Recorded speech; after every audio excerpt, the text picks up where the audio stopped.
Hey everybody, welcome back.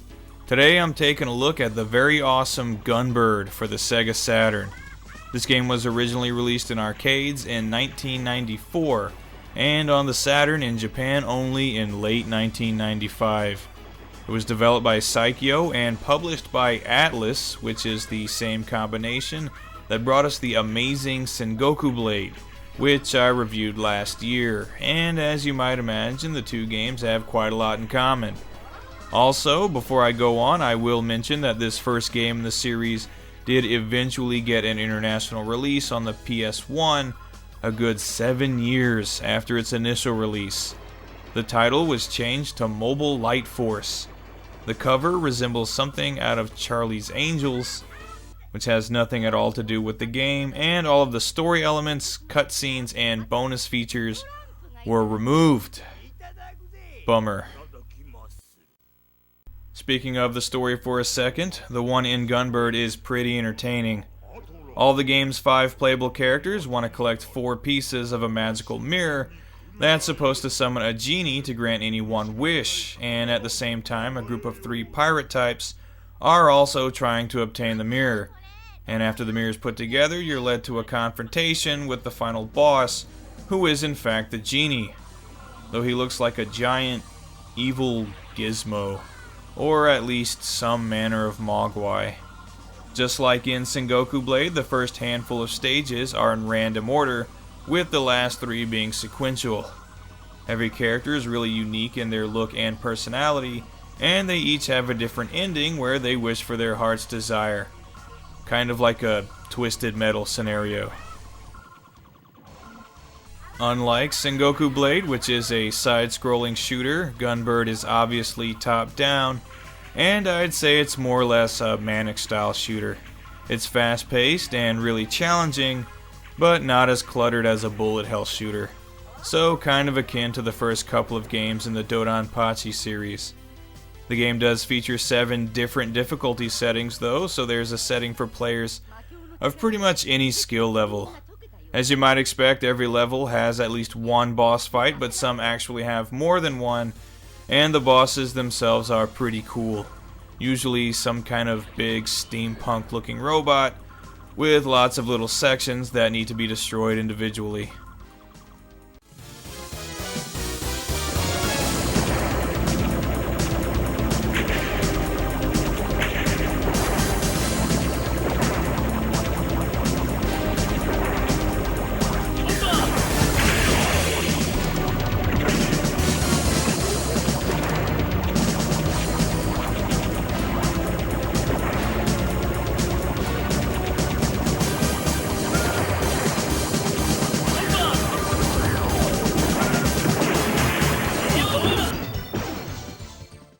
All of the characters play pretty differently. They each have a different shot type, different bombs, and slightly varying levels of handling. I usually prefer to play as either Ash or Marion, but they're all good. One kind of odd thing about the power-up system is that once you reach max power, you don't keep it indefinitely. After a while, your power will decrease and you'll need to collect more power-ups. So it's best to leave some extras on the screen whenever possible. Overall, I love the gameplay in Gunbird. It's a very well-made shooter with plenty of variety, and it's a lot of fun. You also get some nice galleries showing some great production art, and even some fan-submitted art. There's even a section where each character will tell you a bit about themselves, which is pretty cool. It really fleshes out their backstories and personalities, which isn't terribly common for a shoot-'em-up. So great gameplay and some nice bonus features. This is also a good looking game with some great character and enemy designs and some great looking stages with lots of color and cool little details. Also, like I mentioned earlier, all of the bosses look cool, up to and including the huge furry final boss of the game. The game's intro also looks pretty good and features some nice animation and a really good poppy song, and speaking of, Gunbird also features some really nice sound design. All the music is fairly light-hearted and enjoyable, which is a nice contrast from the more somber Sengoku Blade.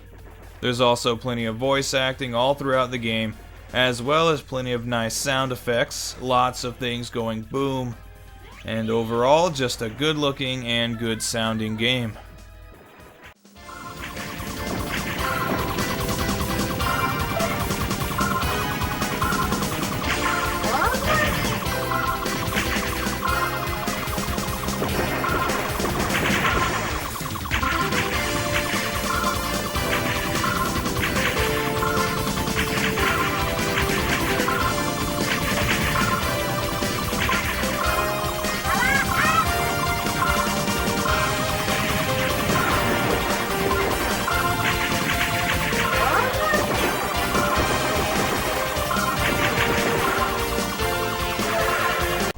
So this is obviously a game that I'd recommend playing.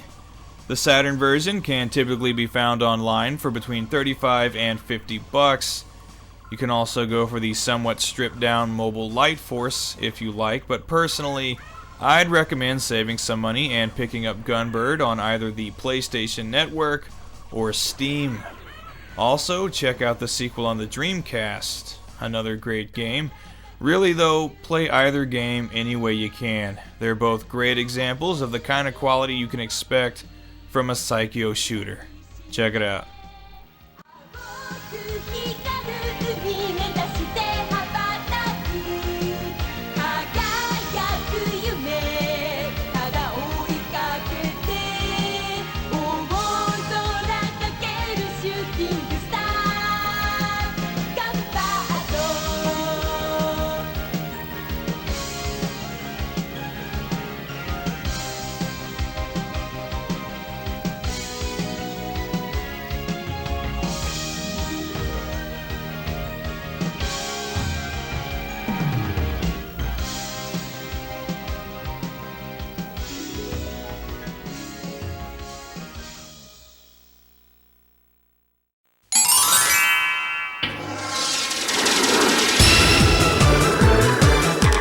Sentai Hurricanger! シュシュッと参上シュシュッと忍者じゃん巻き起こせ勇気のハリケ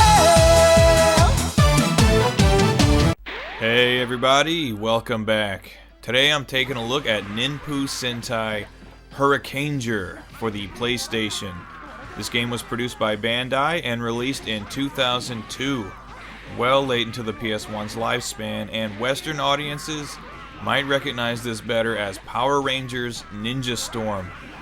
I honestly haven't followed Power Rangers since about 1995, but I will say it usually makes for some pretty damn good video games.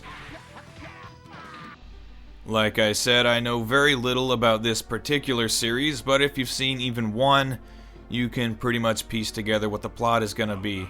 There's a supreme evil person who commands a legion of evil underlings in an effort to conquer the world, when suddenly a group of young people are brought together and become Power Rangers, or Sentai, whichever you prefer, and it's their job to protect the Earth.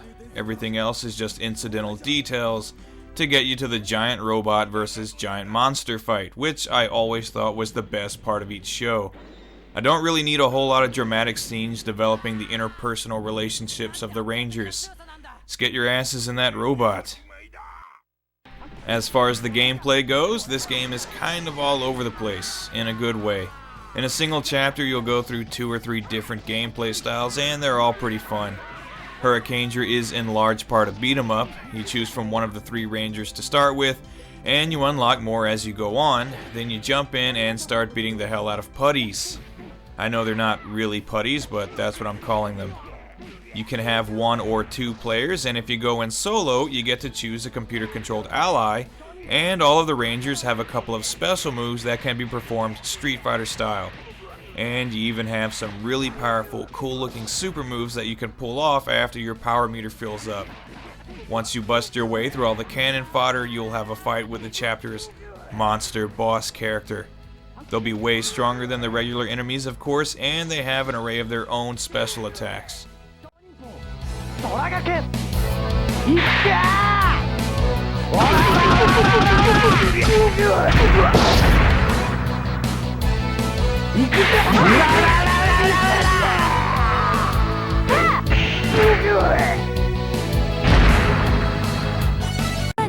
After you beat the monster down and the Rangers blow them away with a comically oversized gun, is the part where Rita usually says, "Make my monster grow," which prompts the Rangers to form their Megazord for a final battle. In these sections, you have to bat away or dodge projectiles thrown at you by said monster until you have the opportunity to move in for the attack and then swing away with your sword. Rinse and repeat. You do have super moves you can perform during these segments, which come in very handy, and after you KO the monster, you're treated to a scene of the Rangers destroying them with some impossible weapon. It's pretty cool. The only other gameplay segment to speak of is a bit of target practice with your ninja stars. These are really simple segments, but they're still pretty fun and don't really distract too much from the beat 'em up segments. And this sequence of events pretty much repeats itself all throughout the game, which is fine. It's episodic, just like the show. You even get one-on-one fighting mode to play around with, where you can use all of the Rangers and monsters that you've unlocked in the story mode. And overall, the gameplay in Hurricanger is fairly simple, varied, and fun. I like it. The presentation in this game is pretty awesome, and really, how could it not be? It's Sentai, so there's constantly a collage of colors, sparks, speed lines, and crazy looking monsters and robots, etc. So it's all very pleasing to the eye. There are segments here and there where live action footage from the TV series is mixed in with gameplay footage, and it's not exactly what I would call seamless, but it is nice to see the footage all the same, and if you don't feel like watching the Rangers morph for the millionth time, you can just skip it. The sound design is also pretty good. You get the signature music from the Japanese TV show, and the music that's original to the game is pretty good too. It's a bit on the generic side, just nondescript rock music, but it suits the action. There's also a ton of voice acting from the cast of the show, and sound effects pulled straight from an episode of Power Rangers. So on the whole, this is a really well-made game.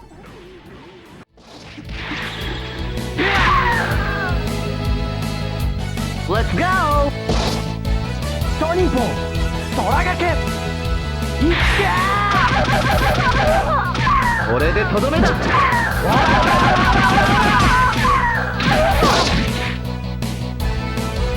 これでとどめだ!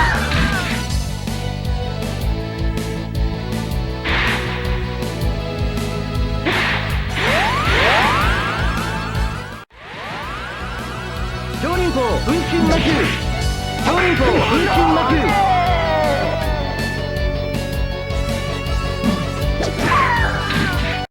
So I bought this game because it was cheap and had a cheesy looking cover, and I figured it would be good for a laugh, but lo and behold, I really enjoyed it. It's nothing terribly deep, but it's a lot of fun. If you enjoy simple beat 'em up style gameplay, giant robots, and or monsters, or just Sentai in general, then you'll probably find a lot to like with this one. It usually sells for about 20 bucks or less online, so go for it. Get yourself some Ninpu Sentai Hurricanger. It's more phenomenal.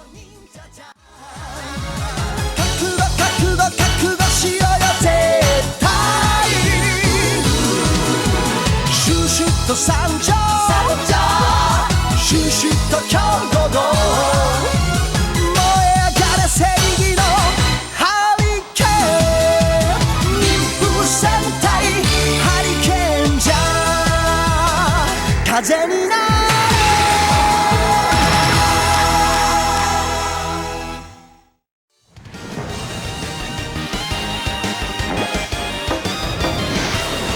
よーしやってやるぜよろしくめんどいことになったなこうなったら楽しみましょう私を信じるさね Hey everybody, welcome back. Today I'm taking a look at Mamoru-kun wa Norowareta Shimatta for the Xbox 360. It was developed by Jure, which is a developer that has produced a ton of arcade games, including Border Down, and it was released to Japanese arcades only in 2008 and later to the 360 in 2009. A special PS3 exclusive edition was released in 2011, and it was also made available on PSN worldwide in 2013, and earlier this year on PlayStation Now, so there are a hell of a lot of ways to play this one. The title translates to Mamoru-kun is cursed, and basically it's about a little boy, the game's namesake, being hit by a car and dying, which is always a great jumping off point for any video game, especially one as cutesy looking as this one. He wakes up in a strange place surrounded by a number of other kids who are all accompanied by little spirits, and one of those kids, a girl named Fururu, informs him that this is indeed the underworld, and unfortunately it's being invaded by sinister forces. So of course Mamoru-kun needs to band together with his new friends to repel these attacks. Again, it's very cut and dry. A kid that looks like a Precious Moments figurine is hit by a car and sent to the underworld. Along with Yokai Dochuki, this is the second game I've reviewed about a little kid fighting his way through hell. I wonder if this is a trend I can keep going. On the surface, this is yet another shoot 'em up on the 360, but where it sets itself apart is in the ability to freely run around the screen and change the direction of your shot as you move along.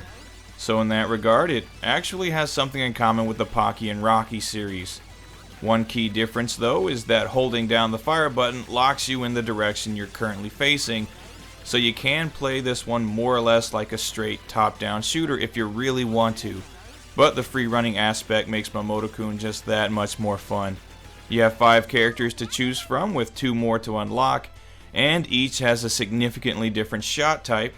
They're all really fun to play as, but my personal favorite is Beniko. I think she's the best overall. Each character also has the ability to curse themselves or enemies, curse meaning power up in this game.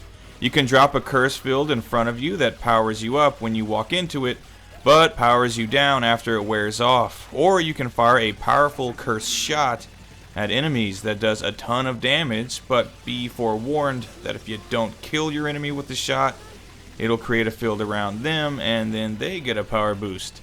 So either way, there's a reward and penalty for using your curse ability, and using it wisely can mean big points and dead bosses.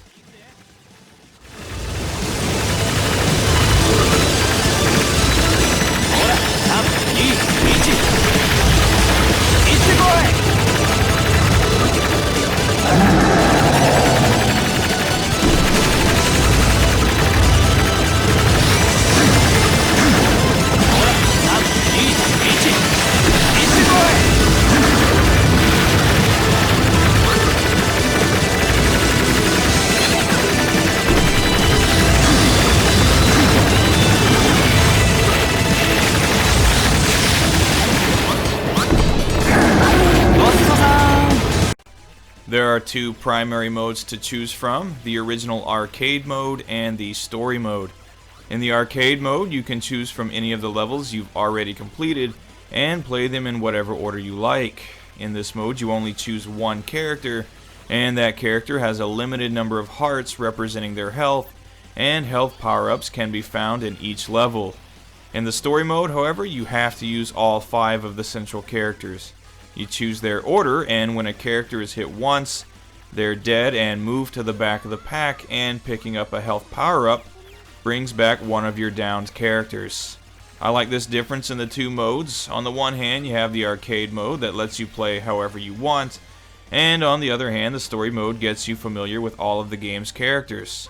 Also, there's a nice gallery mode included, which is always appreciated, especially in a game with designs as nice as this one. You get plenty of production art and illustrations to check out, and overall, not a ton of gameplay modes, but it's not worth complaining about because the gameplay itself is so good. The graphics and sound design are also fantastic. Like I said, a lot of the character designs have a super cute, Precious Moments look, which you may or may not like, but in general the graphics are very nice and super colorful, and each character has a very distinctive look, as do all of the stages. The music is very upbeat and fun, and there are 2 renditions of the soundtrack included, the original arcade soundtrack and an arranged version, and they both sound great. On the whole, some really great presentation here.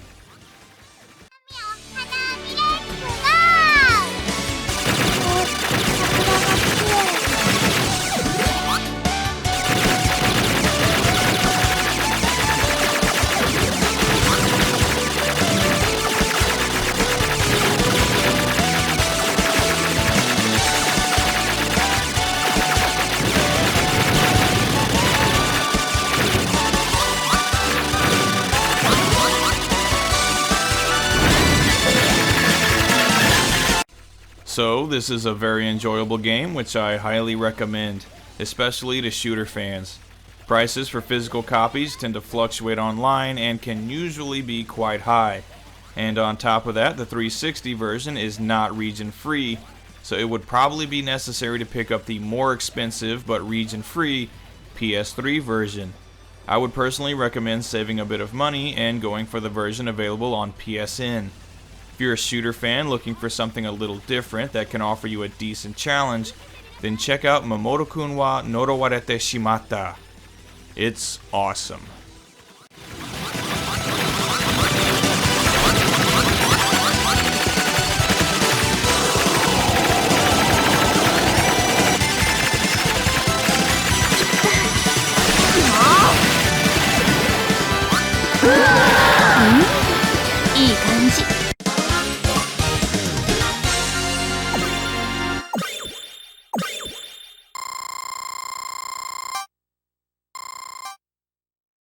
Get ready for the Hokuto No Ken Review-a-thon starting on September 27th. 6 reviews covering 8 games based on the legendary series of manga and anime.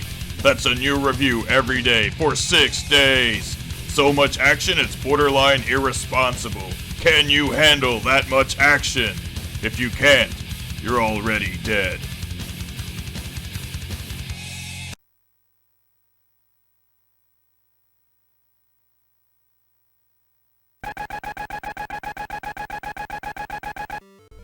Welcome back, everyone. Today I'm taking a look at the original Hokuto no Ken on the Famicom, which was produced by Bandai and released in 1986. It more or less follows the plot of the first anime series. It's a post-apocalyptic world a la Mad Max, and main character Kenshiro wanders the wasteland kicking ass and bringing down tyrants with his ultra badass martial arts skills. None of this is conveyed in the game, though. There aren't any cutscenes or even an opening text crawl, but it's not really the deepest plot in the world, so who cares? All of the important characters are at least featured, though they too aren't really represented all that well. The stages look okay, they're pretty standard for an 8-bit game from 1986, but the character models look pretty awful, like Atari 2600 level representation. That doesn't stop them from exploding though, which is always appreciated. The sound design is also pretty standard, but the cherry on top is definitely Kenshiro's Bruce Lee-esque noises he makes when he attacks. I love it.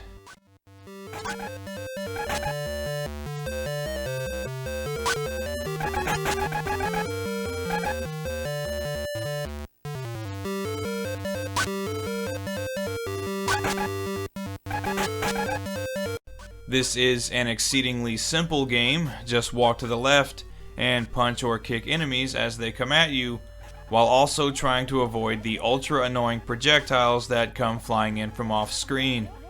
When you kill a red enemy, a phrase pops up above their body that you need to jump up and retrieve in order to get a power boost, which makes you walk and attack faster. And when you collect 7, your shirt rips off just like in the show, and you become an unstoppable killing machine. Or an easily stoppable killing machine, whatever. To progress to the end of each level and face the boss character, you have to go through a series of doors, but as for what order to enter them in, or if there even is a correct order, I don't really know. The best I can tell is you're not allowed to face the boss character of a stage unless you're fully powered up. If you happen to die during the boss battle, which you probably will because they're frustratingly difficult, you are sent all the way back to the beginning of the level and you are once again at your weakest and slowest. There are only 5 stages in this game, but good luck completing them all without first going insane. This is an instance where I'd actually recommend passing on this game and going for the sequel instead, which was released internationally under the series' Western name, Fist of the North Star. It features much better graphics, better controls, and much more coherent stage layouts. It's by no means a great game, but it's definitely the better of the two. Either way though, you'll still get plenty of squawking and exploding bodies, and at the end of the day, isn't that what really matters? I think so.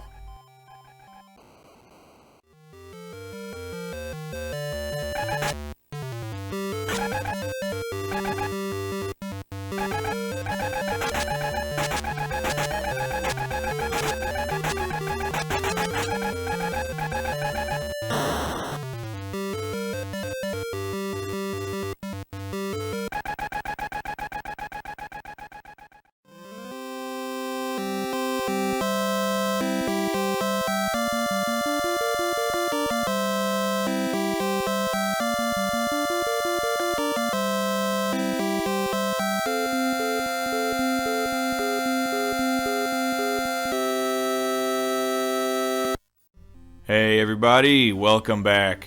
Today I'm taking a look at Hokuto No Ken 3 and 4 on the Famicom.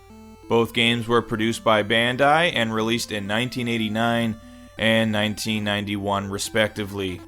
They're both RPGs and very similar in most ways. They're both basically Dragon Quest clones. Part 3's story covers the first series and Part 4 covers the second series, which takes place a number of years after the end of the first, and I guess that's kind of my first complaint. If you're a big fan of the series and you've seen or read pretty much all of it, as I have, then you're not really going to be surprised by anything that happens or see any new characters, which can really take a lot of steam out of a story-driven game. Both games feature traditional turn-based combat, and as you might expect, you have a few different options for attacking, defending, and using special techniques. Both games also start out very difficult, so expect to die and lose a chunk of your money on a regular basis early on. The frequency of random battles in both games, but especially in Part 3, is alarming. You'll literally take one step from one battle to the next, and this can really make progress difficult as far as getting from point A to point B. The battle system itself, though, is very familiar and not at all difficult to understand, so the combat isn't bad, it's just a bit excessive. Also, while I'm talking about things that make the game drag on, it's been pointed out, and it's true, that the text in Part 4 moves painfully slow.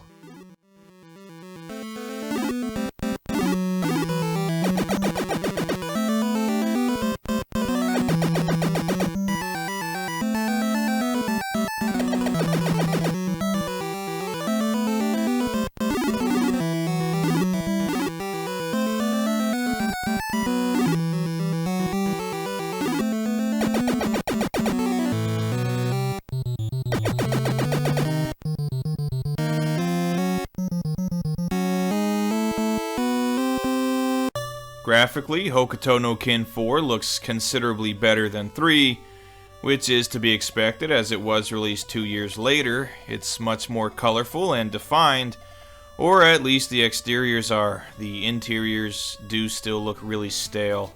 I do actually like the character portraits better in Part 3 though. The ones in 4 have kind of a goofy looking smirk on their face, which is really off-putting, but overall I don't think either one looks really terrible. Just be prepared to see the same terrain over and over again. The sound design in both also isn't bad. There's not really a world of difference between the two. The music in the towns and fields sounds okay, but the dungeon music in Part 4 is kind of grating. Also, I know it's not the Famicom's strong point and these cartridges have limited memory, but a voice sample here or there would have been greatly appreciated, or even just recycling the Bruce Lee squawks from the first 2 games. So, if you like old school JRPGs and you can read Japanese or can find an English patch, then these 2 Hokuto no Ken games aren't the worst things you can play. They're definitely no Dragon Quest or Final Fantasy, but then again, few games can be. If you're the type of person who has to have everything Fist of the North Star, these aren't too hard to come by, and they're not terribly expensive either, so go for it. Just be forewarned, exploding heads not included.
Hey everybody, welcome back. Today I'm taking a look at Hokuto No Ken 6 and 7 for the Super Famicom. Released in 1992 and 1993, both games were developed and published by Bandai. And both games are great examples of how not to make a fighting game. Both are substandard in pretty much every way, and before I go on, I'll just iterate that this footage has not been altered. The movement in these games is just that jerky. Seeing as how Hokuto No Ken 5 and 6 were released only months apart, it's pretty obvious that the success of Street Fighter II made Bandai switch this series from RPGs to 2D fighting games, even though they apparently didn't have any programmers that really knew how to make one. Hokuto no Ken 6 is kind of odd in that it doesn't really feature any Street Fighter style special moves. Instead, special attacks can only be performed when one or both of your power meters is full. One is filled up by landing attacks, and the other you charge yourself by holding down the R button. The attacks are performed by simply pressing the L button by itself, or in combination with the face button, and each character has a few special moves available to them. Other than that, this is a typical substandard 2D fighter with bad controls, stiff movement, and pretty bland graphics. The soundtrack is half decent, but that's about it. It's certainly not worthy of the Hokuto no Ken license, which you'd think would be a lock for a good fighting game.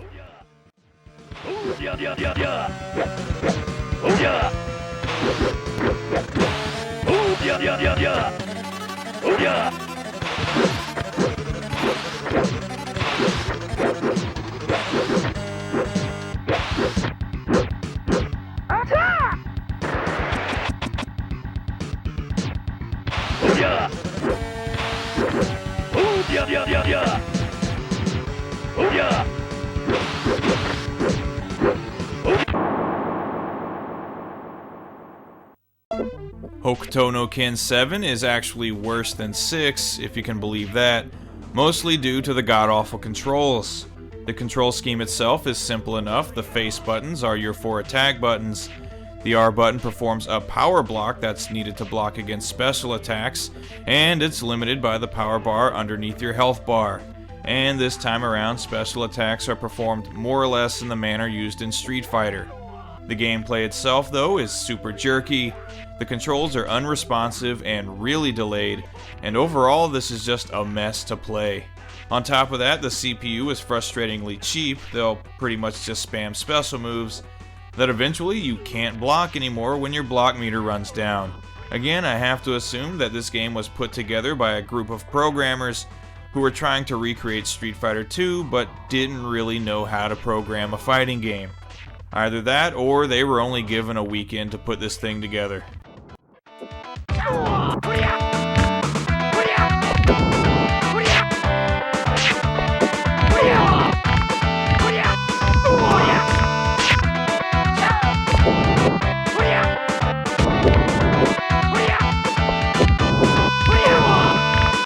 So, in my humble opinion, these are the 2 worst games based on Hokuto no Ken that I've ever played.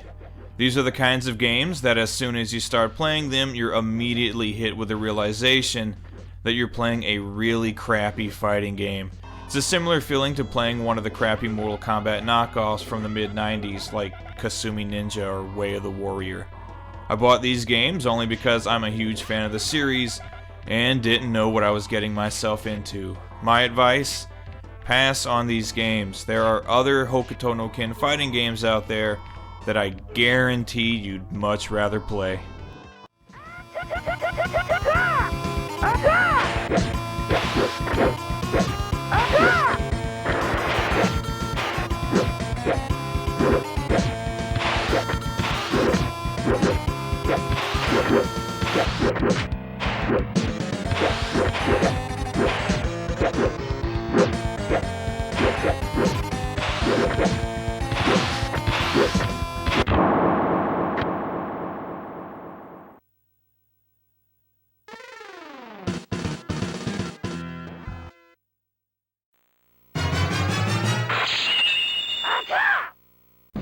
Hey everybody, welcome back.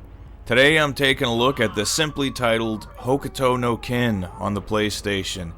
This game was developed and published by Band Presto and released in 1995.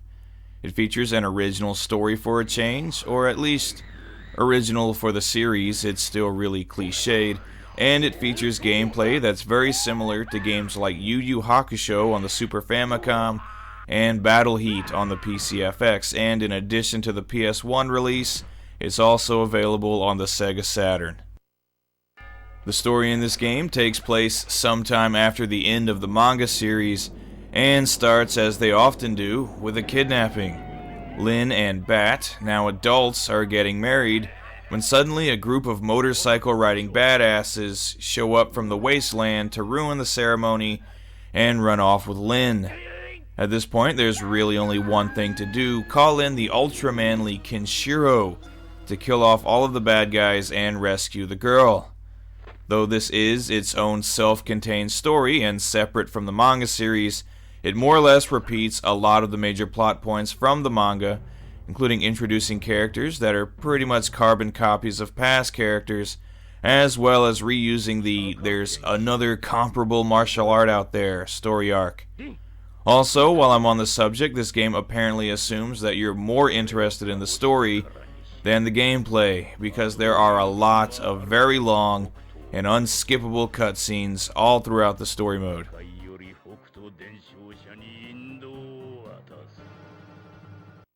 Like I said, gameplay-wise, Hokuto no Ken is very similar to games like Battle Heat. It's essentially a strategy fighting game. You pick a series of maneuvers that you want to perform each turn, and then watch how your choices play out as the two characters do battle. There are a whole series of bars on the lower half of the screen representing your health, battle power, and energy located down at the bottom, which you'll need to perform attacks. How much energy you use is dictated by how powerful of an attack you use, and the only way to recoup your energy is to successfully defend against attacks and use as little energy as possible for however many turns is needed. So to do well, you'll need to use an appropriate amount of offensive and defensive moves. Once you've chosen your sequence of moves, you can start mashing the square button to build up your battle power, which increases the effect of your maneuvers. Obviously enough, the winner is the person who drains his opponent's energy first.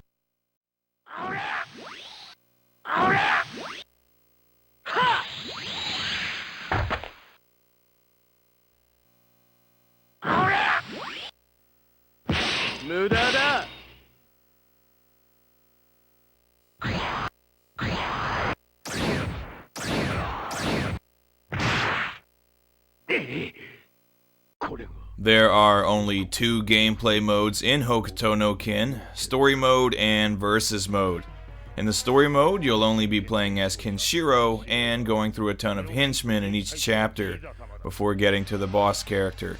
It's actually quite a long story mode, mostly due to the cutscenes, and shockingly enough, you can't save your progress, but instead you have to remember a series of passwords, which is kind of lame. The versus mode isn't even accessible unless you have the appropriate password, and there are 10 playable characters. If you don't have a human opponent to play against, then you can just play against the CPU. The best part of this mode is just getting to play as characters other than Kenshiro. Overall, the gameplay in Hokuto no Ken isn't terribly exciting. It is visually interesting though, but I don't think it'll hold the average person's attention for too long. Unless, of course, you're a die-hard fan of the series. Speaking of the visuals, this game is kind of a mixed bag. The animations during combat look pretty good, though not exactly what I would call seamless. There's a lot of awkward pauses between moves, but the special techniques by and large do look cool. The cutscene animation is pretty crappy though. It's not actually fully animated. It looks more like something you'd see in a later PC Engine or a Sega CD game actually. But it's still Hokuto no Ken, so it's not all bad. The sound design is kind of minimal, not very much music in the game, but what is here isn't bad, and there's a lot of voice acting from the cast of the classic TV series, plus all the familiar sound effects from the show as well. So as a fan, I can appreciate the look and sound of this game, but still admit that it's nothing terribly impressive. Would I recommend this game? Well, that really depends on if you're a fan of the series. Like I said, it's not a terribly exciting game to play, so the average gamer would likely lose interest pretty quickly. But a die-hard Hokuto no Ken fan will likely want to play through the story mode in its entirety, if for no other reason than to watch how events play out. It's not the worst game in the series, and it's certainly not the best, but there is some enjoyment to be had here, so it's really up to you. Copies can be found online, usually for around $40, so if you just have to have everything Fist of the North Star, I say go for it. まだまだこれからよ。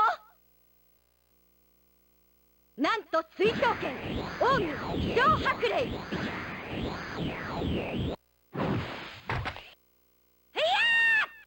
ー。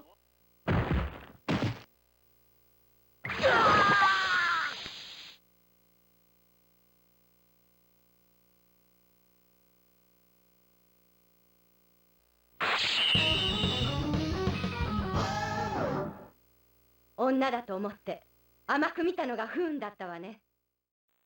よ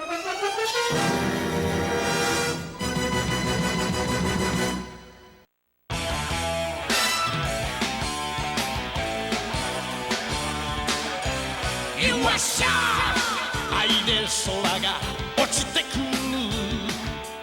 るよっしゃー俺の胸に落ちてくる Hey everybody, welcome back. Today I'm taking a look at Hokuto no Ken Seikimatsu Kyuseishu Densetsu for the PlayStation, which people usually just shorten to Hokuto no Ken, forgetting about the 1995 release. This game was developed and published by Bandai and released in Japan only in October of 2000.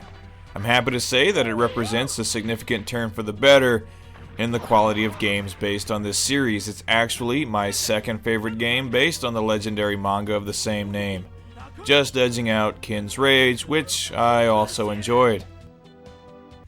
The plot of the game closely follows that of the manga, which, in case you've somehow not picked it up by this point, takes place in a post-apocalyptic future when civilization has been destroyed by nuclear war and now humanity is basically reverted back to very primitive ways, and it's again survival of the fittest. Enter Kenshiro, a cross between Bruce Lee, Mad Max, and Jesus. He can kill legions of bad guys and heal the mute and the blind. He wanders the wasteland, helping people wherever he goes and bringing down evil tyrants. In this game, you'll go from the very beginning of the story all the way to the end of the first series, and you'll see all of the major characters, locations, and plot points therein. If you haven't seen the anime or read the manga, then this might be a much more succinct way to experience this story, but I wouldn't recommend that. I'd say do both. Watch the show and play the game. Both at the same time if possible.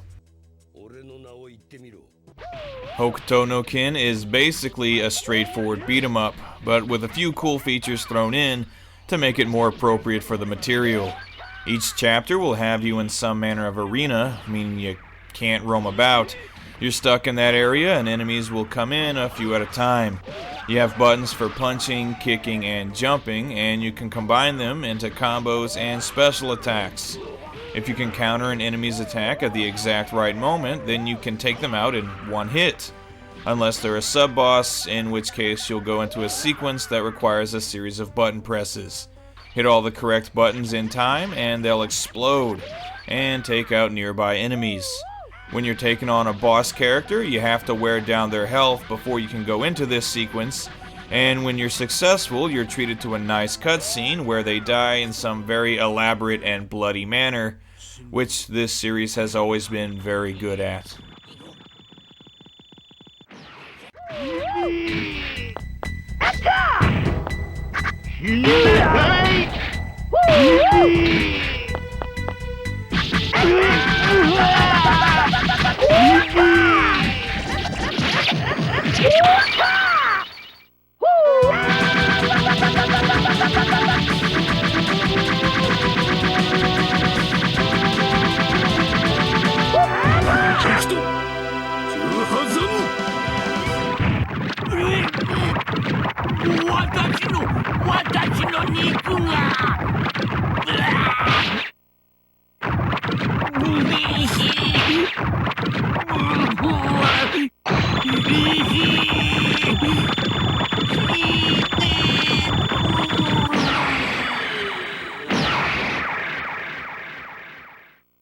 The only real complaint I have with the gameplay in Hokuto no Ken is that you can't lock on to individual enemies, which can be really irritating, especially when facing enemies that move around a lot.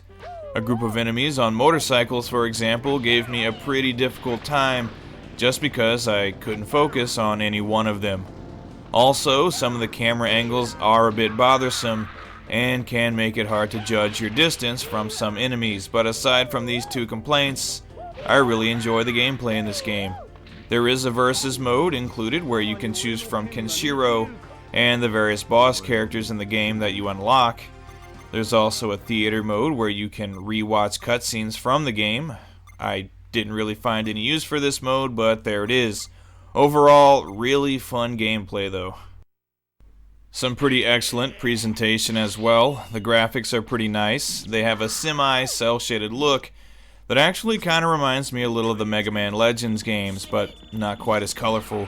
The character models and environments all look great and represent the source material well, and I do really appreciate the inclusion of the show's signature, violent, over-the-top deaths that almost always end with a person exploding into a fountain of blood and gore. The sound design is also handled really well. You get plenty of music from the series, as well as some good new music, and most of the original Japanese voice actors reprise their roles, which is very cool.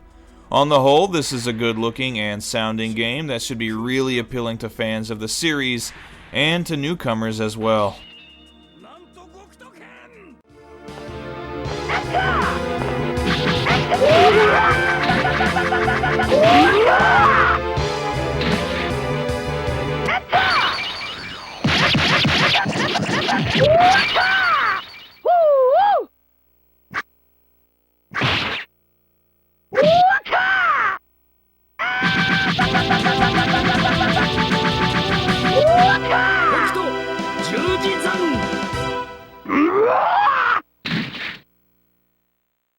So, as I gave away at the beginning of the review, I really like this game.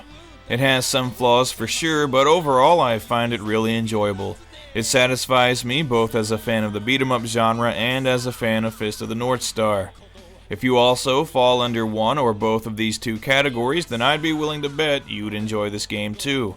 It can typically be found online for between 20 and 30 bucks, so it's not a huge gamble. If a violent and fun 3D brawler sounds like something you'd be interested in, then by all means, go out of your way to play Hokuto no Ken Seikimatsu Kyuseishu Densetsu. It's post-apocalyptic.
Hey everybody, welcome back. Today I'm taking a look at the super amazing Hokuto no Ken for the PlayStation 2.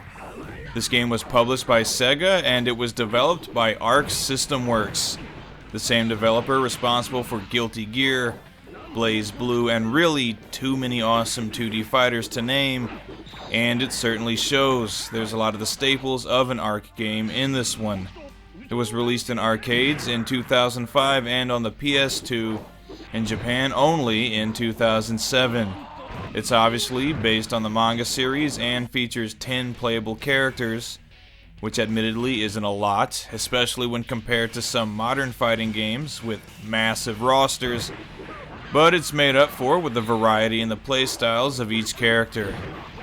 Very much like ARC's other fighters, this is a very fast-paced and combo-heavy fighting game, which again maintains the feel of a lot of their other games. It features a 4-button layout, 2 punch and 2 kick, and they can be combined for techniques like power strikes and launch attacks, which can be followed by air combos. At the bottom of the screen, you'll notice a couple of different gauges. There's the boost gauge, which is divided into 3 segments. This gauge allows you to follow up power strikes with a quick dash in, so you can keep your combo going at the cost of 1 segment per use. Below that is what's referred to as your aura gauge. It's essentially your super move meter. It has 2 stocks, and as the name implies, when you fill it up, you can perform your character's signature super moves, some of which use only 1 stock and some that use 2. Final battle. Decide the destiny.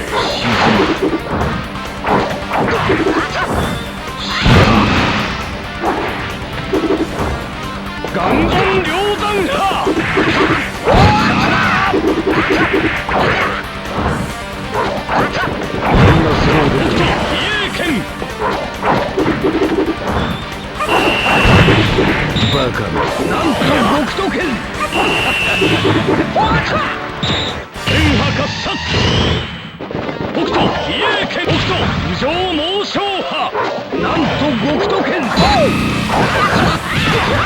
KO お前たち北斗神拳が何故一子相伝の最強の拳法かを知らない。 One cool feature that combines something from the Hokuto No Ken series with the tendency to have instant kill moves in arc fighting games is the Big Dipper looking thing underneath your health bar. It's comprised of 7 stars, and hitting your opponent with power strikes or certain special moves depletes their stars, and when they're all gone, you have the opportunity to hit a really cool looking finishing maneuver that instantly ends the round, kind of like Guilty Gear's destruction moves. I like this feature. The moves are really elaborate and you have to work for them, so it's not like a super cheap way to win or anything. Every character has a unique play style with lots of variation in speed, power, special techniques, and some characters like Jure and Mamiya, for example, have sub-weapons and even helper characters to aid them in battle. Overall, I love the gameplay in Hokuto no Ken, and my only real complaint is the slightly slim choice of gameplay modes by ARC standards, but that's really a minor gripe. This game rules. I also really like the presentation in this one, again as is typical of ARC System Works. The graphics are awesome. The characters and stages all look great and the animations are excellent. Everything represents the source material well, and all of the little details, like unique fight intros and outros for different pairings of characters, and the attention to detail and the signature moves make me really happy as a fan of the series. The sound design is also fantastic. The soundtrack is great and full of high energy speed metal. Really matches the tone and speed of the game. There's also plenty of voice work from either the original cast of the show or by some damn good impersonators. But either way, it's awesome. It's the typical ARC quality, which is always above average. Battle 2. Decide the destiny.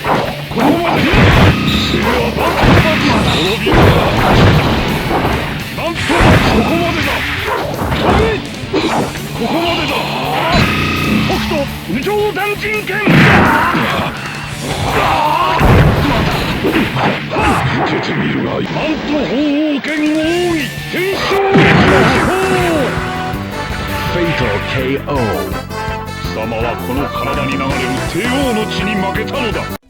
Bottom line, I really love this game, and it's actually one of my favorite ARC System Works fighting games. The gameplay is super smooth and really fun, the presentation is top-notch, and there's plenty of nice little nods to fans. I guess the only downside is that it can be a little pricey online, going for $50 on the low end all the way up to $70, but if you're a fan of ARC's other fighting franchises, then I'd say go for it. You're almost guaranteed to love this one. It's Hokuto no Ken, and it's awesome. 見失った微笑み忘れた顔など見たくはないさ愛を取り戻せ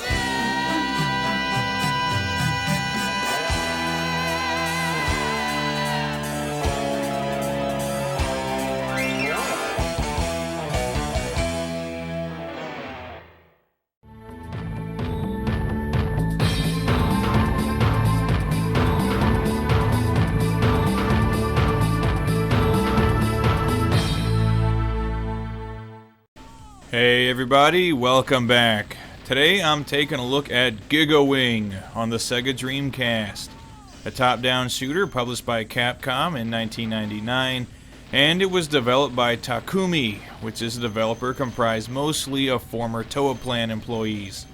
Toaplan, of course, being the company that brought us games like Truxton and Zero Wing. This is one of my favorite shooters on the Dreamcast, and it's also one of the more challenging. It's not really a game you're meant to beat on a single continue so much as you try to survive as long as you can and rack up as high a score as possible. The setting is some kind of strange steampunk alternate reality where there's a war going on being propagated by a mysterious force possessing an all-powerful medallion. You have 4 characters to choose from, each with a different shot type, which is always nice. I appreciate the variety. The real standout feature of Giga Wing is the Reflector Force ability, which allows you to convert enemy bullets into point bonuses. You have a reflector gauge at the bottom of the screen, which starts to refill as soon as it's used, and it's really necessary to use it. This is a pretty merciless shooter. The trick is using the Reflector Force at the appropriate time and getting the biggest points possible and not leaving yourself without it when you really need it. This really does set Giga Wing apart from other shooters on the system because aside from this, it plays like more or less any other bullet hell style shooter, albeit a very good one. You periodically collect power-ups to increase your shot power, and you have a stock of bombs that'll clear all of the bullets from the screen and deal a ton of damage to enemies. Every level ends with an epic boss battle against a very elaborate and screen-filling boss that populates the screen with an inordinate amount of bullets. Overall, this is a very challenging and fun shooter that's made just that much more fun by the Reflector Force ability and the insane scores that come as a result.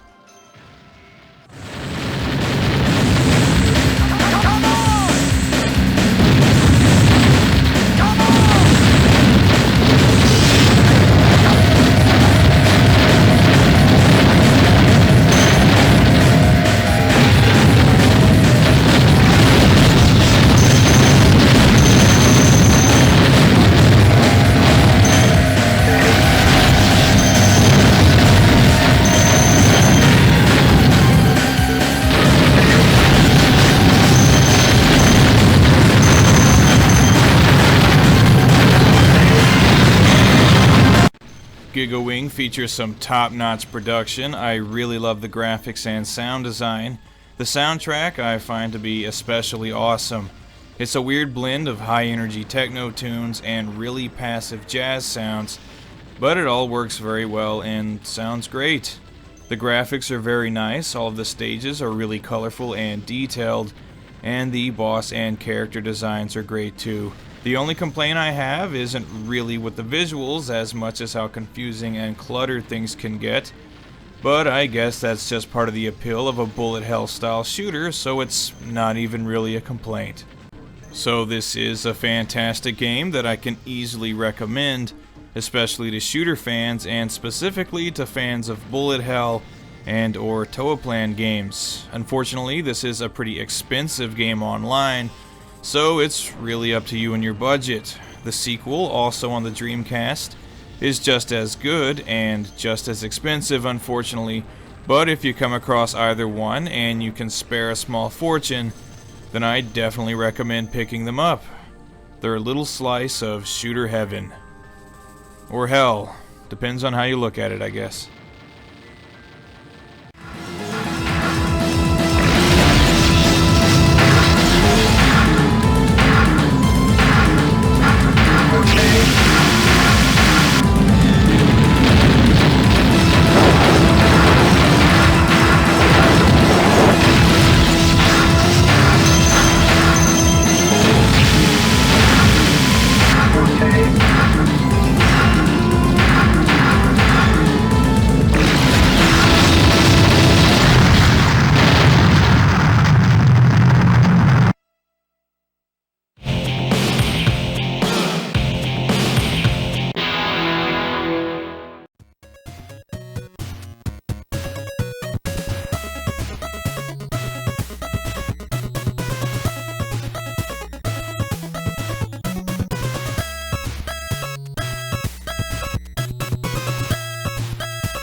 Hey everybody, welcome back.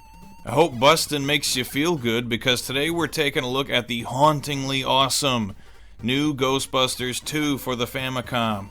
It was developed by HAL Laboratories, the same HAL Laboratories that developed classics like Kirby's Adventure and Smash Brothers, and it was released in Japan and Europe in 1990, but not in the US due to a licensing dispute with Activision. So Americans ended up with a very inferior game. It follows the plot of the film as each stage is modeled after one of its key locations, like the courthouse and the art museum, and you can play as all 5 of the Ghostbusters, with the key addition of the best Ghostbuster, Louis Tully. Also, lots of ghosts from the film like Slimer, the Jogger, and the Scoleri brothers make appearances as well, which is very cool.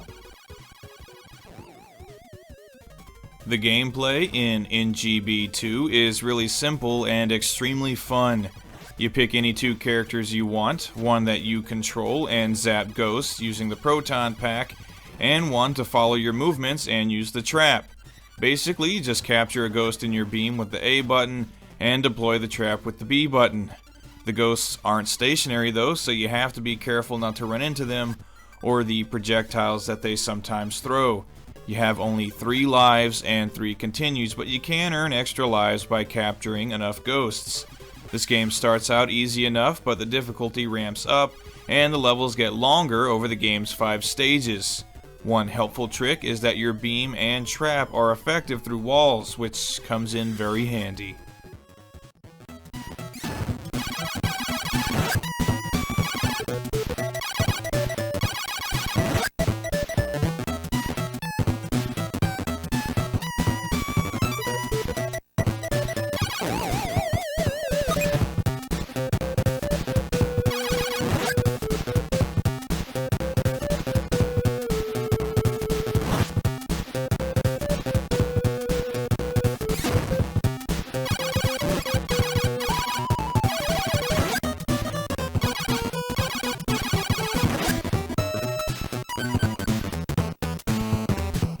Each stage has a boss battle, and typically to beat them, you have to hold your beam on them for a certain amount of time before you can use your trap, all the while avoiding some other enemy or obstacle.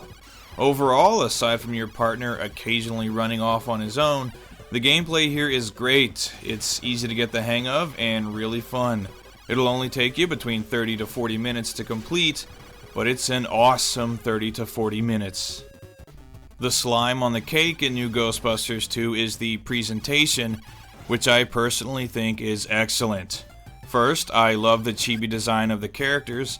They look rather cute and actually represent their human counterparts pretty well, except for Winston, who is blue for some reason.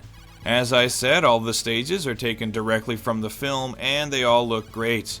I especially like the Underground Railway stage, which even features the ghost train and the severed heads from the movie, which are some very nice touches. The soundtrack is also fantastic. While the original tracks are good, the 8-bit renditions of the Ghostbusters theme, We're Back by Bobby Brown, and Flip City by Glenn Frey, all taken from the film soundtrack, sound outstanding. On the whole, this is a good-looking game with a great soundtrack and lots of cool little details that are sure to make any Ghostbusters fan happy.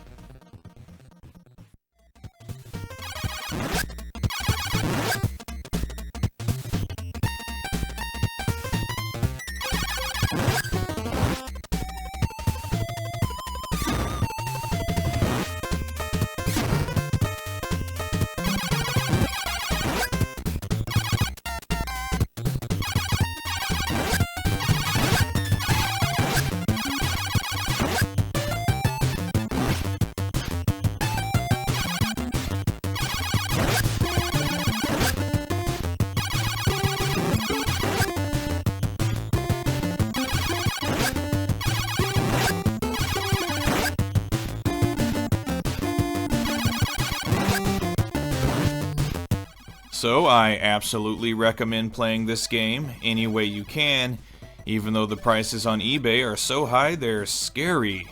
North American gamers should be aware that if you can't get your hands on a copy for the Famicom or PAL NES, there are repro cards floating around out there, so happy hunting. Bottom line, you're just gonna have to take control, because every little step you take, new Ghostbusters 2 will be there.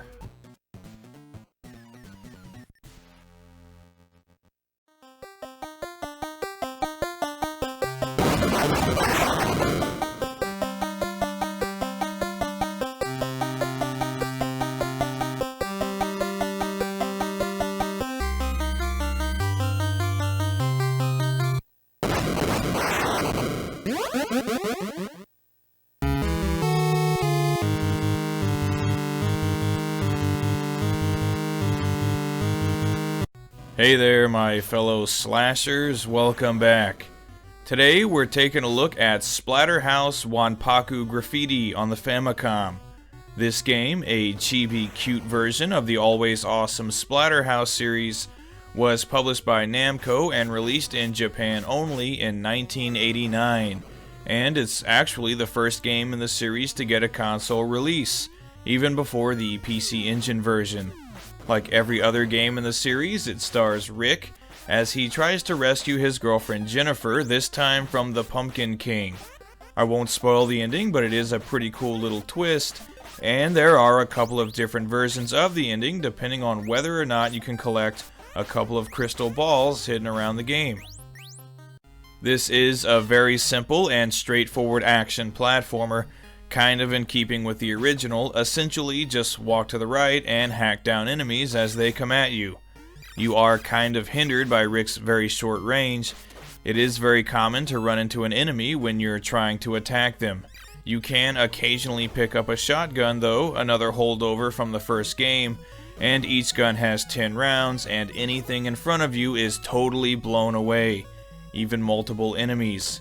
Each stage also has one or more boss battles that are really cool. For the most part, they're inspired by famous horror films like The Exorcist, The Fly, and Alien.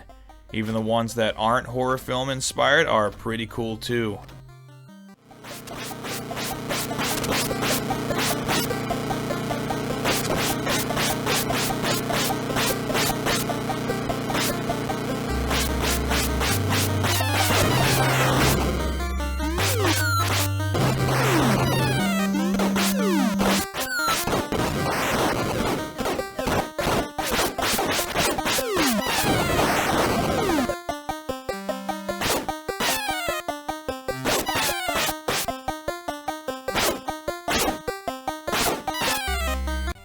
This is a pretty easy game, aside from a few key annoying points. You start with a very small health bar, but you have a counter at the top of the screen, and as you kill enemies, your health increases incrementally in kind of a leveling up system.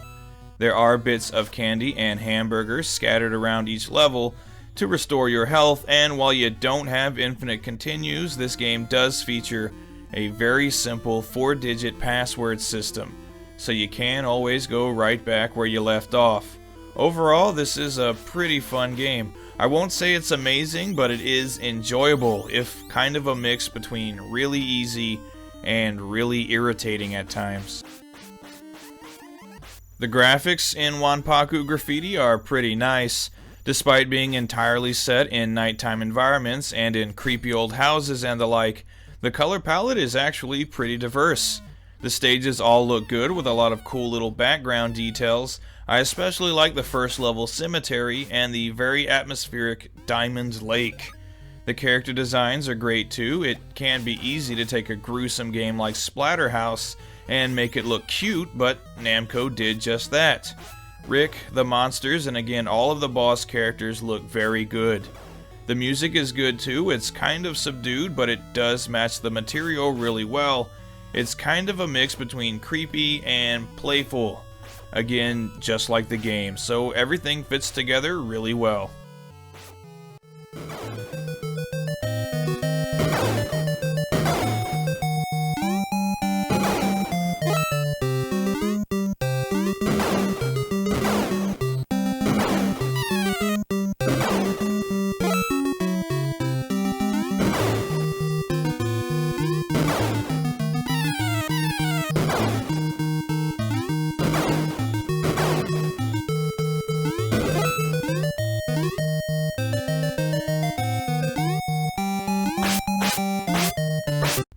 So this is a perfect game to play around Halloween. It helps that Rick looks like a little trick-or-treater. If you take a look on eBay, you'll find loose carts going for between 30 and 40 bucks, which is borderline. This is a fun game, but you'll finish it in about an hour. So if you want a simple, fun, and oddly cute game to play this time of year, and you've got $30 to spare, I'd say go for a copy of Splatterhouse Wanpaku Graffiti, the most adorable horror game you're likely to ever play. Assuming there's not a zombie Care Bears game floating around out there.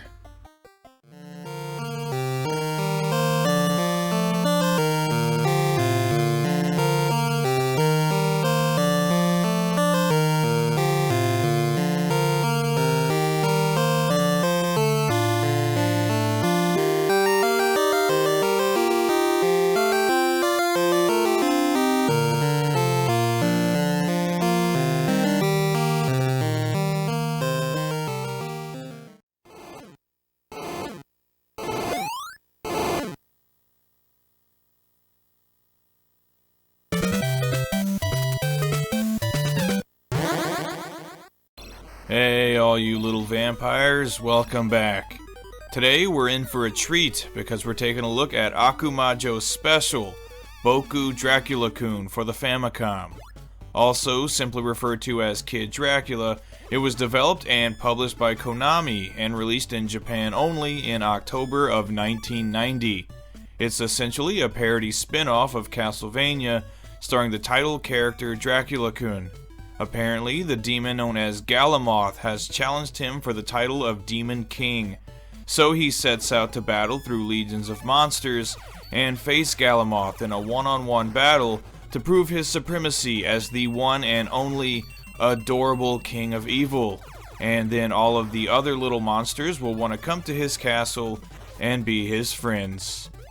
That is like so sweet.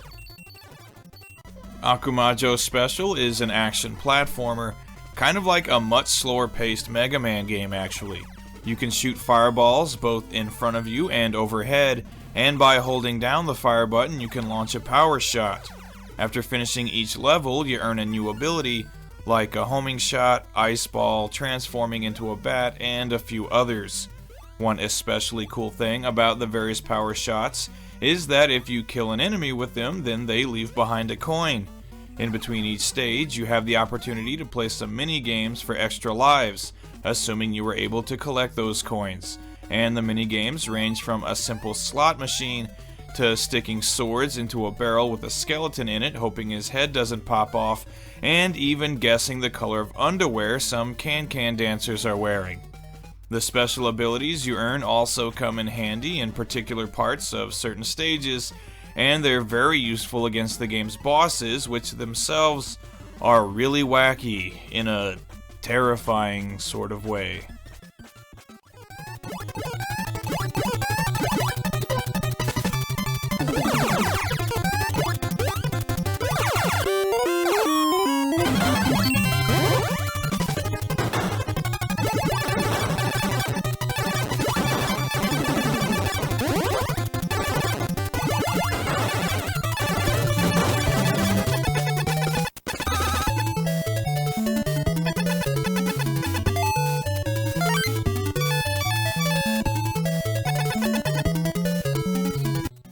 This isn't exactly the most difficult 8-bit platformer you'll ever play. It's actually on the easy side, especially when compared to traditional Castlevania games. It's challenging in spots, the space elevator for example, but on the whole I don't think an experienced gamer will have too much trouble with this one.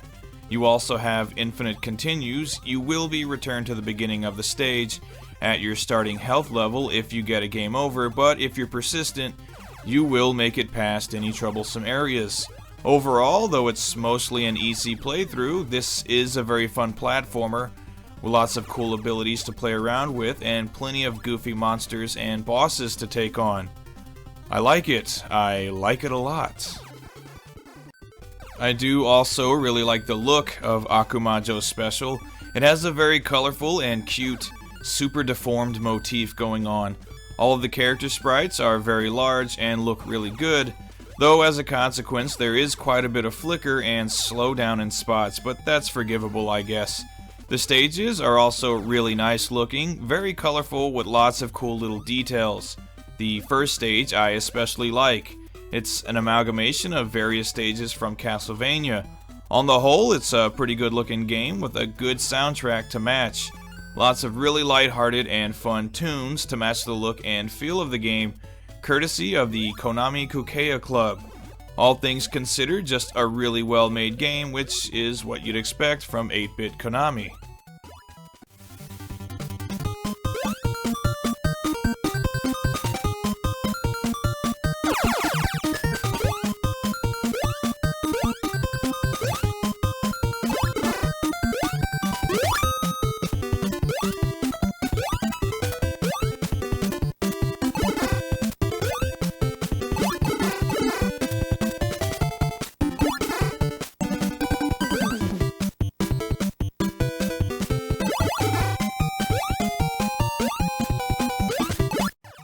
This is an all-around awesome game that I can easily recommend to fans of 8-bit platformers, and luckily it's not terribly expensive. Loose cards can be found online usually for around $30. The Game Boy Kid Dracula is also a lot of fun and comparable to this one if you want an English version, or you might consider tracking down the translated ROM. Regardless of how you're playing it, you're in for a good time. It's Akumajo Special, Boku Dracula-kun, and it's adorable. I mean, horrifying. Blah.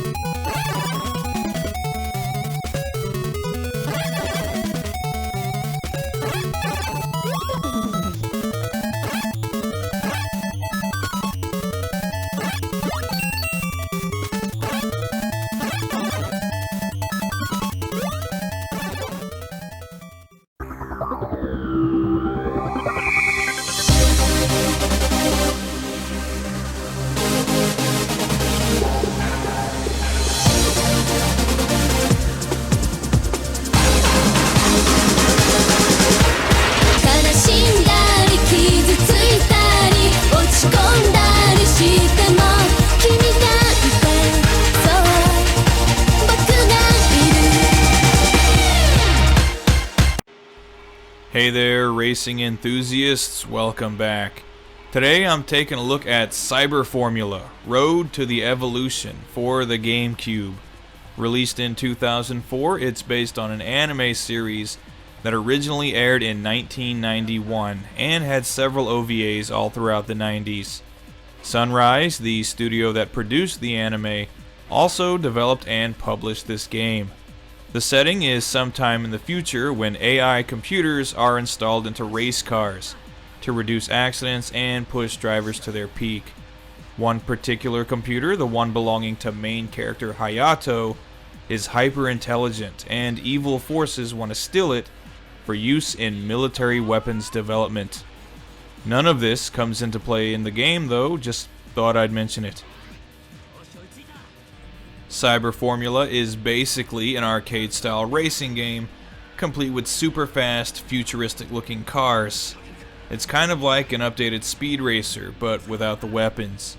You have a ton of cars to choose from that all have varying stats, and some even have special abilities. For instance, I think one of the coolest features in the game is the ability to switch between circuit and aero forms during a race, which is more or less like being able to switch between an F1 racer and an NASCAR. One form handles much better and can even drift, while the other has a higher max speed, and switching between the two forms to suit where you are on the track is crucial to running a good race, and I think that's pretty awesome. Another important feature to get the hang of is your boost, that is, using it at the correct times and conserving it when necessary. There's a lot of ins and outs in this game. It's actually one of the more difficult arcade-style racing games that comes to mind. The other racers will usually run a perfect race, and even the tiniest mistakes can be very costly. Kind of like Initial D in a way. It is a hell of a lot of fun though. 追いついた。ブーストオン。よし。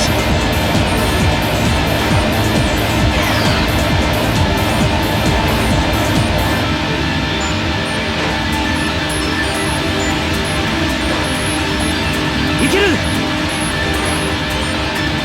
よし、うまくいった。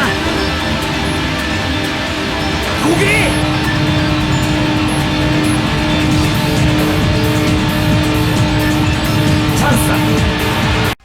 There are a lot of gameplay modes to choose from in Cyber Formula.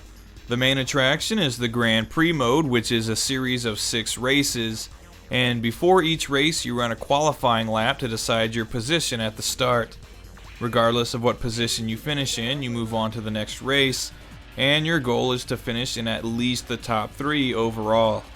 There's a survival mode that consists only of 3 races, and you have to finish in first place to move on to the next race, and you have a limited number of continues in this mode. There's also a free run mode where you run through tracks as much as you like, and this is really great for practice. You even get a time attack mode and single races too. So there's a lot of different gameplay modes here to keep you occupied. After completing races, you earn CY points that you can spend in the game's quote-unquote private area. Just remember that nobody has the right to touch this area but you.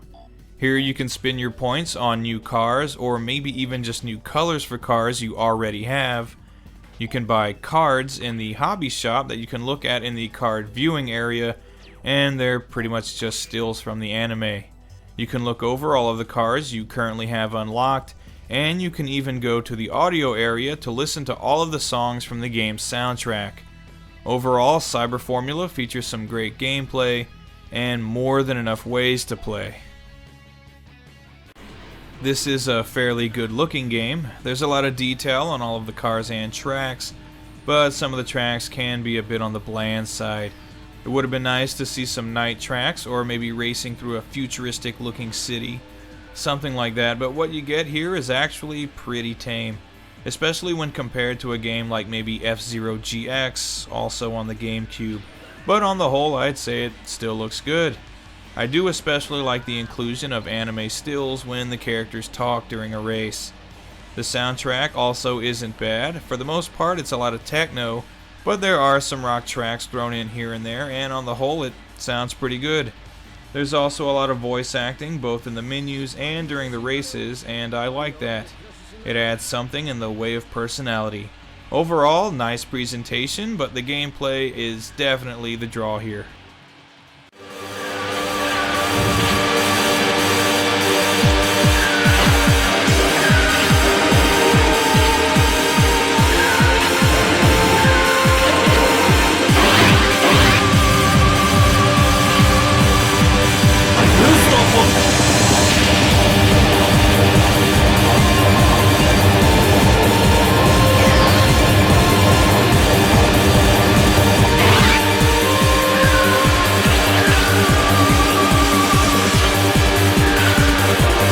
So this is an awesome racing game on the GameCube, and apparently it's an awesome racing series as well, because there are Cyber Formula games available for the Super Famicom, PS1, PS2, and PSP, and they're all pretty reasonably priced as far as I can tell.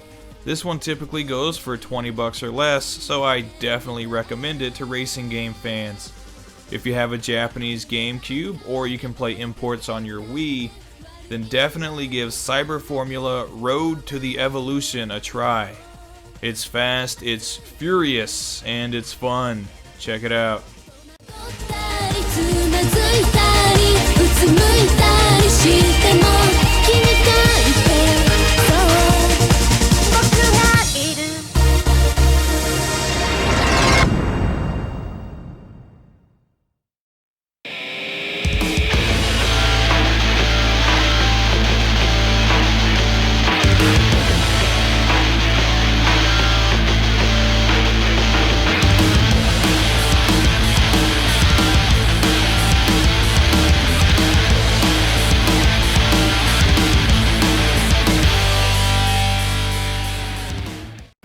Hey everybody, welcome back. I hope you're in the mood for some Ninja Tude, because today we're taking a look at Naruto Gekitou Ninja Taisen 3 on the GameCube.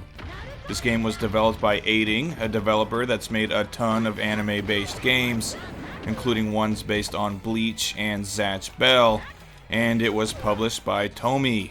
It was released in Japan only in 2004, and it's actually the third game in the Clash of Ninja series, as it's known in the West, and it was eventually updated and re-released as Naruto Clash of Ninja Revolution on the Wii. Ninja Taisen is a 3D fighter, but it's a really simplified one, which I assume is a consequence of the GameCube's controller. It's not really ideal for fighting games. You only have two attack buttons, A and B, and you can combine the weak melee attacks of the B button with the special attacks of the A button into some long combos. To perform different special attacks, you just press A in combination with different directions on the analog stick. The shoulder buttons are used for quick sidestepping, and you can move freely around the arena, which is always contained within a large circle. When you land enough attacks, you fill up the super move meter at the bottom of the screen, which allows you to pull off some really cool looking attacks by simply pressing the X button, and if your health is in the red, you'll perform an even stronger attack. Plus, some characters can even make transformations into more powerful forms that grant them access to a whole new array of combos, special moves, and super moves, so there's actually a lot going on here.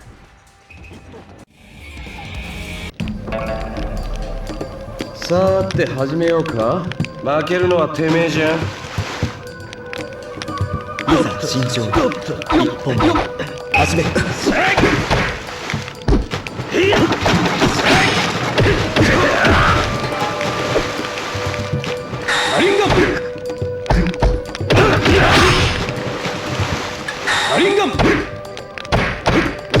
どこ見てんだよ。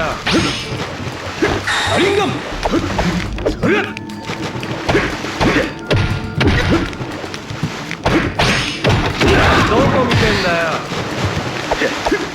本気で行くぞ。なんだと。一本ありきり。もらった。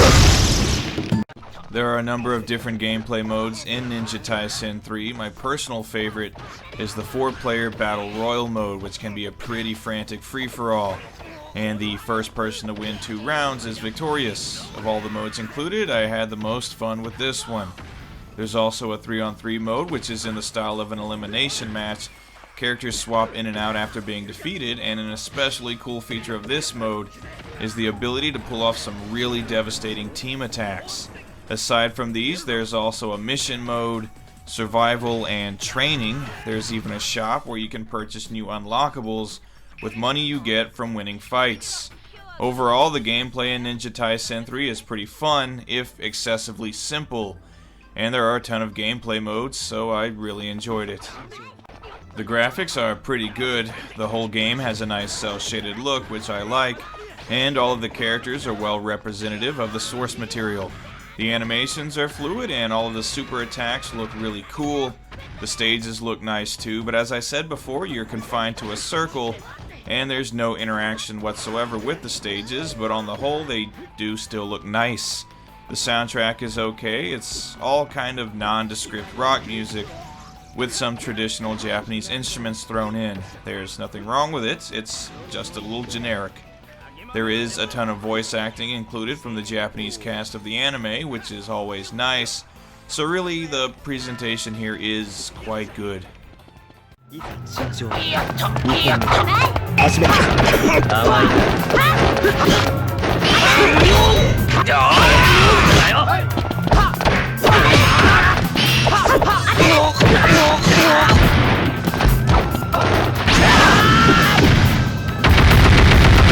これで最後です。ラーメンゲ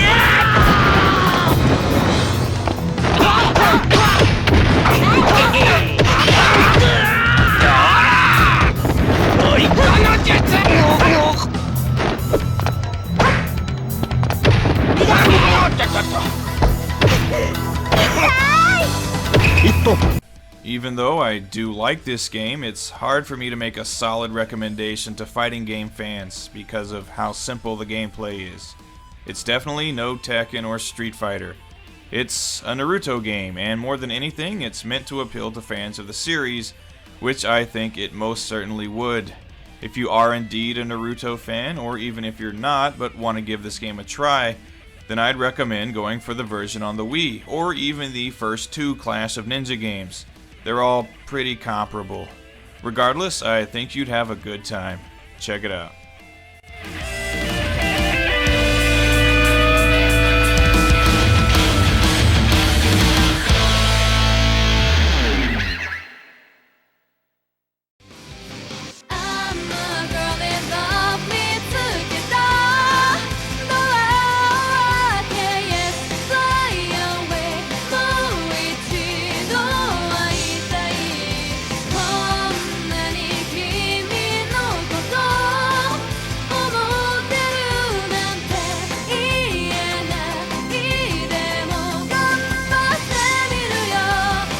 Hey everybody, welcome back. I hope I have some anime fans in the house because I'm gonna need them. Today we're taking a look at Bleach GC, Tasogare ni Mamieru Shinigami for the GameCube. Developed by Polygon Magic and published by Sega, it was released in Japan only in 2005.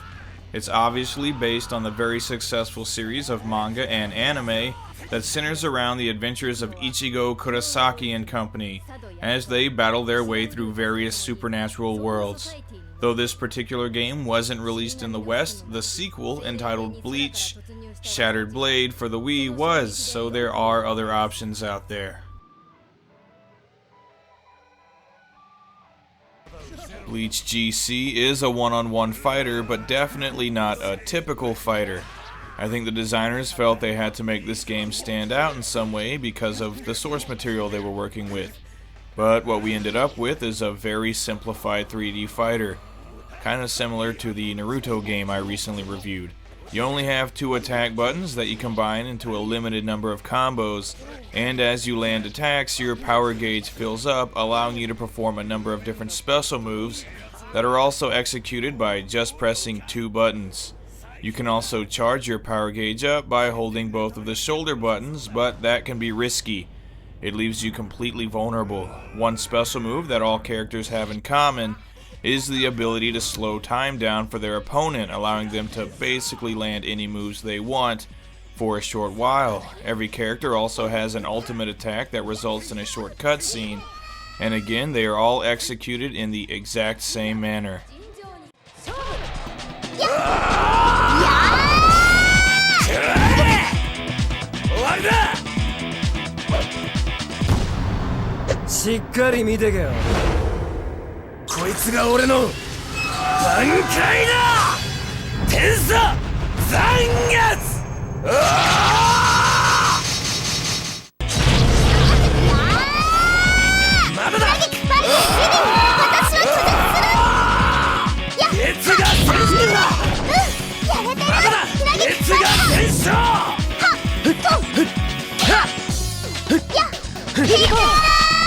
The problems that I have with this game are almost entirely with the gameplay. Like I said, it's a lot like one of the GameCube Naruto games in terms of controls, but it doesn't play nearly as smoothly. It actually feels rather stiff. The combos are really limited, and even though the characters themselves are quite different from one another in terms of range and speed, etc., they still all control essentially the same.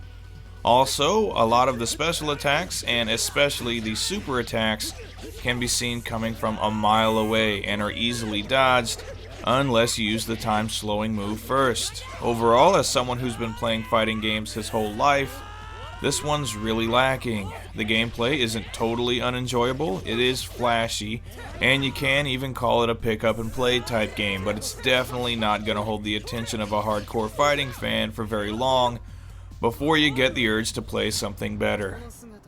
The presentation is also kind of mediocre as well. The graphics aren't bad, the cel shading is nice, and all of the character designs look good, even if they aren't very articulate. The super moves also look very cool, but aren't fully animated. They use stills instead, which I don't think I really care for. All of the cutscenes in the story mode are stills as well, and I honestly think I'd rather if they just use the in-game graphics. The soundtrack I'm also kinda divided on. It's not bad, but it's totally forgettable. Pretty much just nondescript punk rock music that could really apply to a lot of different games. The voice work is all good though, so on the whole, the presentation isn't terrible, it's just kinda middle of the road.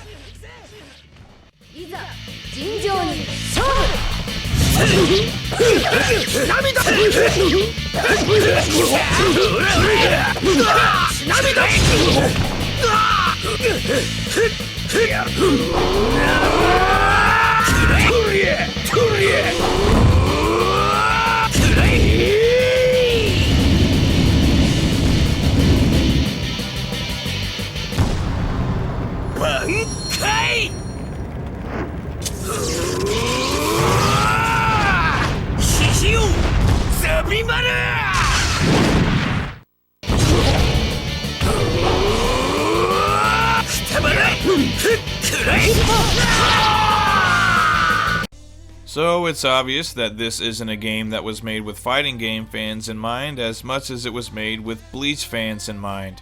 But even then, there are a ton of Bleach games out there, and a lot of them are better than this one. So while it's not completely awful or anything, it wouldn't be the first game based on the series that I'd recommend. Shattered Blade and Blade Battlers, for example, are both better games. So the good news here is that if you are indeed a fan of this series, there's plenty to choose from.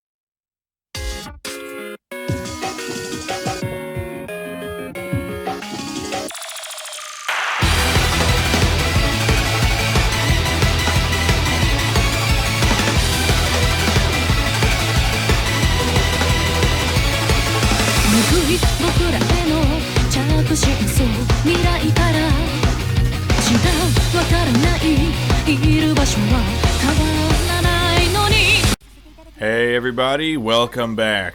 A little disclaimer before we get started. I'm not responsible if your retinas fuse together, because today we're taking a look at the hyper awesome Dodonpachi Saidaioujou on the Xbox 360. This game was released in 2013 and it was developed and published by Cave, a name synonymous with the shoot 'em up genre. Even though it was only released in Japan, the good news is it's region free. So please at least wait until the review is over before running to eBay and or Amazon. The plot centers around the advanced cybernetic life forms known as dolls, and the one that went off the rails and decided to destroy all of humanity, as they do. So the good dolls are out to stop her. Pretty cut and dry. Let's blow some stuff up. The Dodonpachi series is very well known for its difficulty and over-the-top intensity, and this entry in the series takes that formula to the next level. There are a couple of different gameplay modes to choose from that are different in a number of ways. My preference is the Xbox 360 mode. Here you play as Saya, who is a unique character to this release and wasn't playable in the arcades. The controls remain basically the same as previous games. You have a weaker shot that has a wide spread and a concentrated shot that's more powerful but slows your movement a bit. You have a stock of bombs that can clear the screen of bullets and deal some major damage, and in this mode you actually use them automatically when you take a hit, which comes in very handy. You also have a hyper gauge that fills up as you destroy enemies, and when it's activated you temporarily have a super powered up shot, which is especially useful against bosses. I personally recommend saving up as many hyper gauges as possible because you'll definitely need them.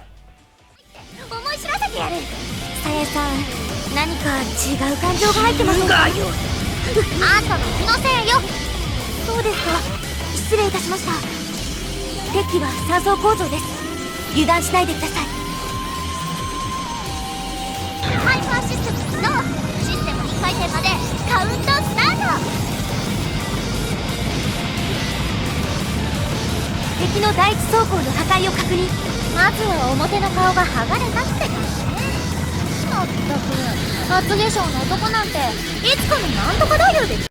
Aside from the 360 mode, you also have the original arcade mode where you have 3 different characters to choose from, and in the classic Dodonpachi style, they all have a different shot type and different levels of handling. Each girl also has different outfits to choose from that offer some subtle changes.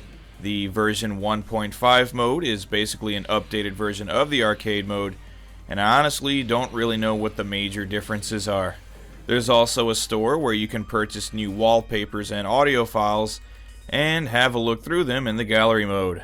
Finally, for beginners, there is a novice mode to play through, which is perfect for newcomers to the series. Overall, Saidaioujou is a very fun, fast-paced, and challenging shooter that demands a high level of concentration and skill, and I personally love it, and the whole series for that matter.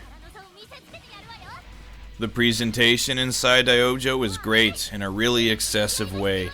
The graphics are nice and extremely colorful. It's like staring at neon. There's always so much going on at any one time, and the screen is so cluttered and full of bullets and enemies that I love it. It's just so insane and again excessive, and that's really appealing to me. The soundtrack is awesome. It's mostly really high intensity techno music, which is very fitting to the gameplay, but there are also some tracks that are like a blend of metal, techno, and even dubstep. It all sounds good though. There's also a lot of voice work from the dolls, and you might not care for it if you don't like really high-pitched anime girl voices, but I don't mind it so much. On the whole, this game features some great graphics and sound design that perfectly complement the amazing gameplay. 私のお花畑。花畑はあんたの頭の中だけで十分よ。マスター、こっちも負けずに行くわよ。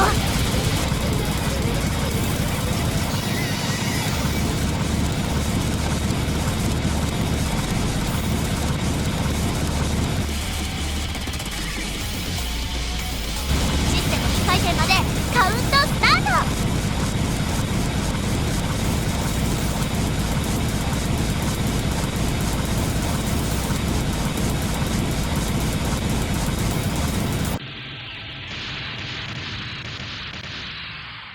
So I highly recommend this game to everyone, but especially to shoot 'em up fans.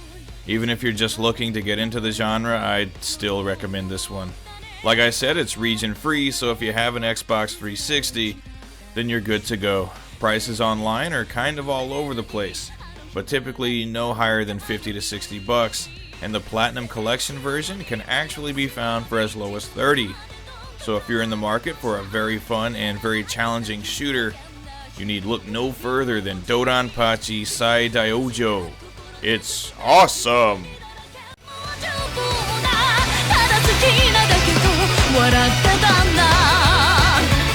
信じる僕らだけの我慢さが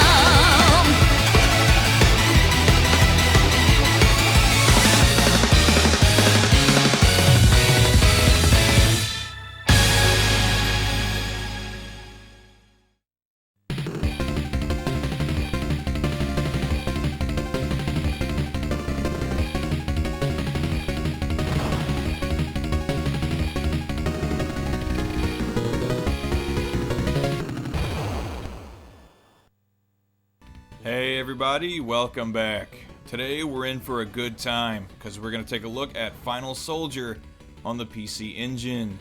This game was developed and published by Hudson and released in Japan only in 1991. It's the third game in the Star Soldier series, and it was eventually made available worldwide along with the other Star Soldier games on the Wii Virtual Console in 2008. It's got one of those classic space shooter plots about a mysterious invading force of biomechanisms from the future who have traveled back to the present of the game to cement their roles as the rulers of the Earth.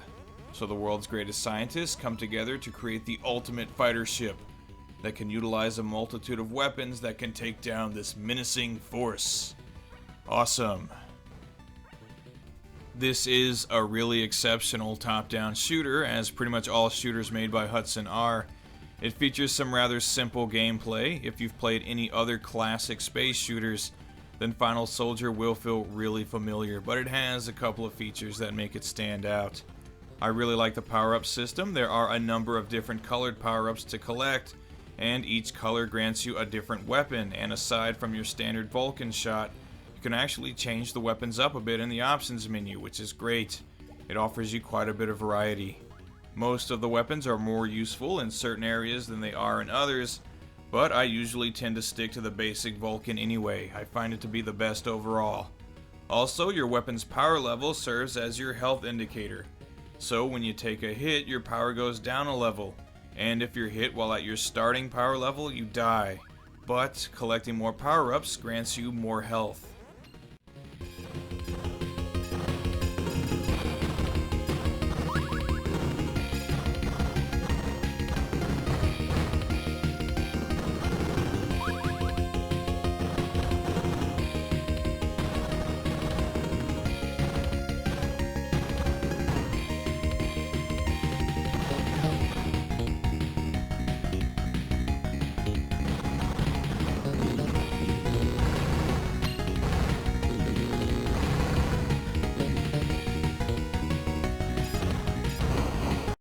Aside from your main weapons, you can also collect power-ups that give you homing missiles and options that will follow your movements, but the unique thing about the options in Final Soldier is that they also double as your bombs. You can have two with you at a time, and using a bomb takes one away.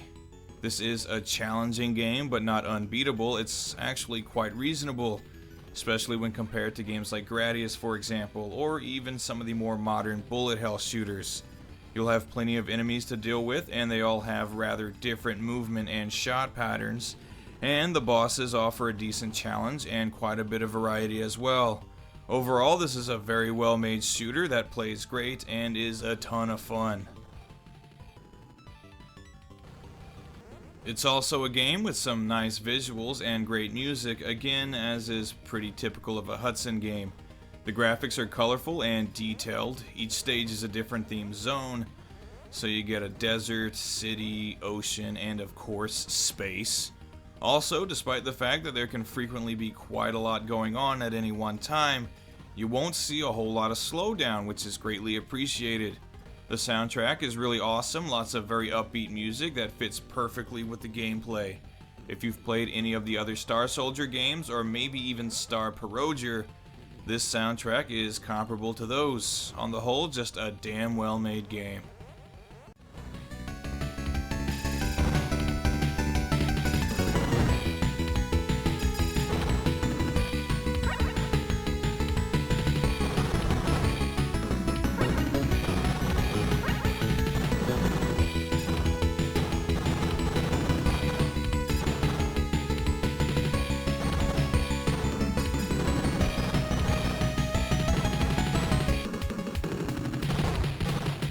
So this is a great game that I highly recommend to shooter fans, and especially to fans of classic shooters and or the other games in the Star Soldier series.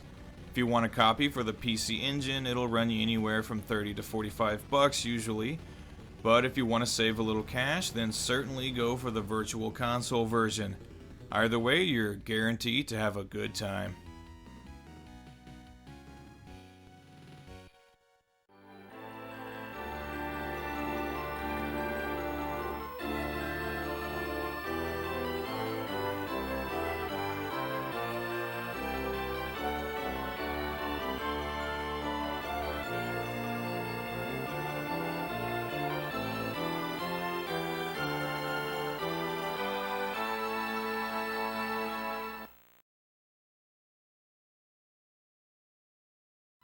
Hey everybody, welcome back.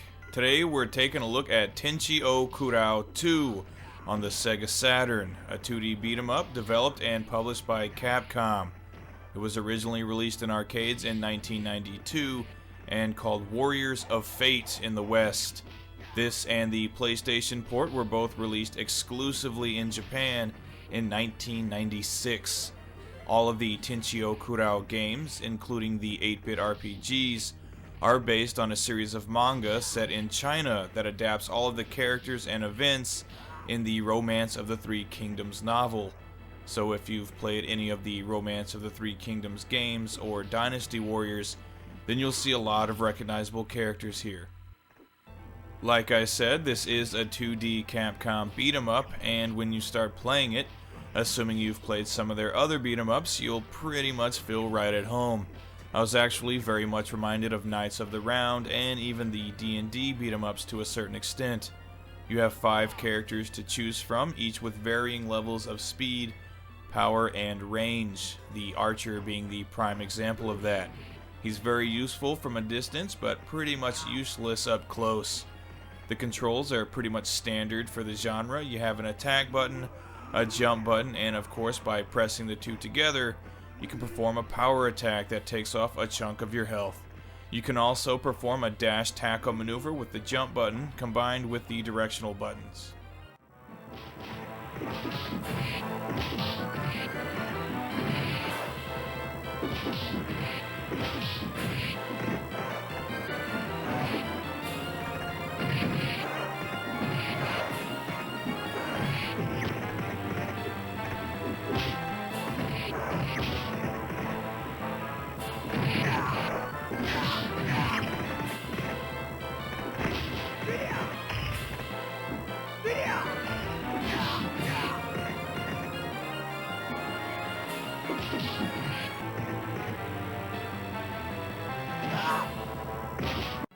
Another staple of the beat-em-up genre, the items are also present here.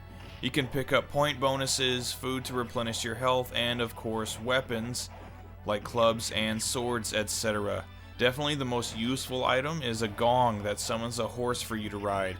The horse not only increases your movement speed and range, but the dash attack is so useful that you'll never want to play without the horse.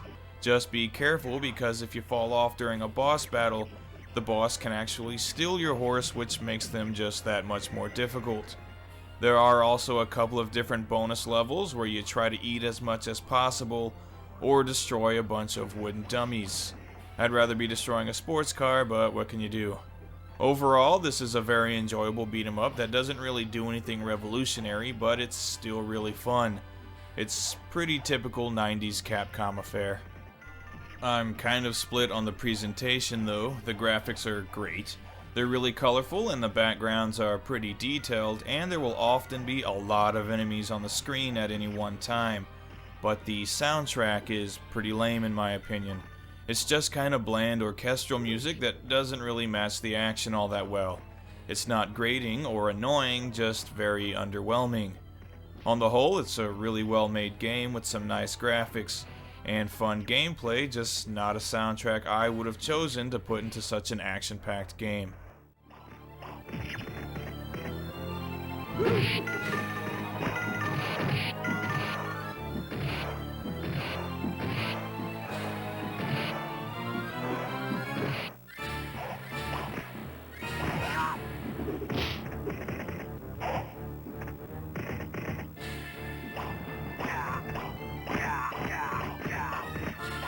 This is a really fun and well-made beat-em-up. It's nothing new, but it is enjoyable, so I can easily recommend it to fans of the genre.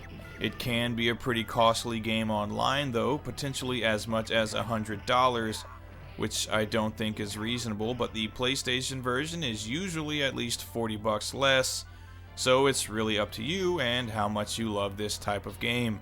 If you've played and enjoyed a lot of the other beat-em-ups made by Capcom and you think you'd enjoy this one too, then I say go for it. It's a lot of fun.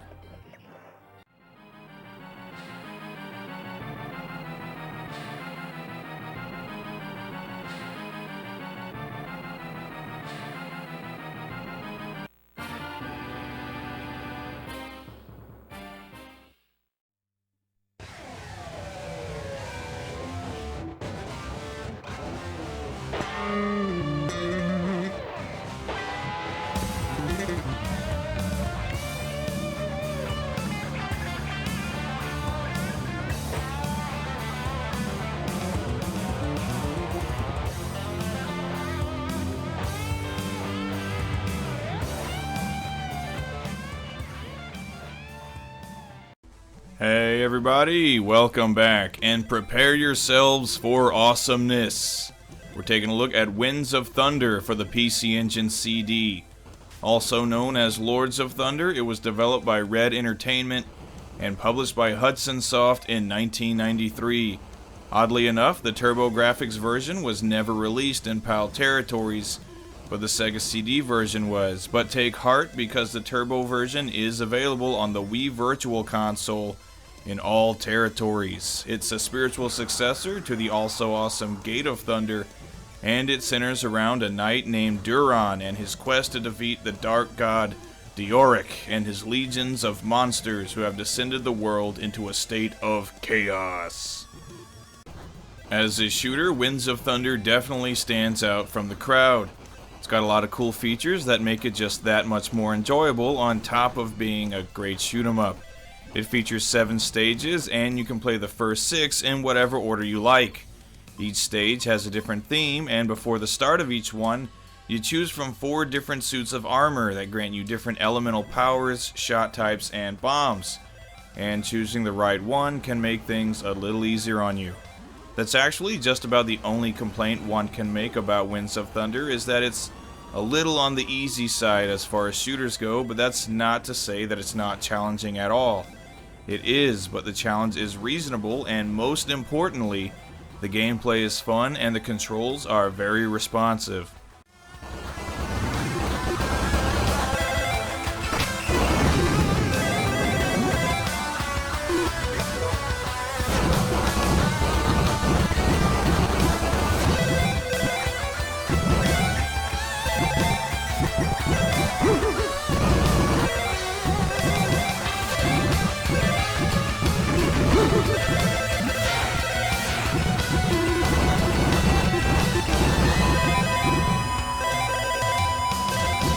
The power-up and item systems in Winds of Thunder are both awesome.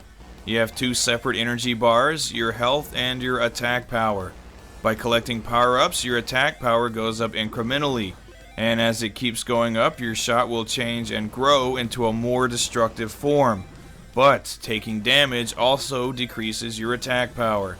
Defeated enemies will leave behind blue and red crystals that can be collected as currency that you can spend in the item shop, where you can buy any number of power-ups, shields, bombs, and even extra continues. And this is another feature that makes Winds of Thunder just a little bit easier.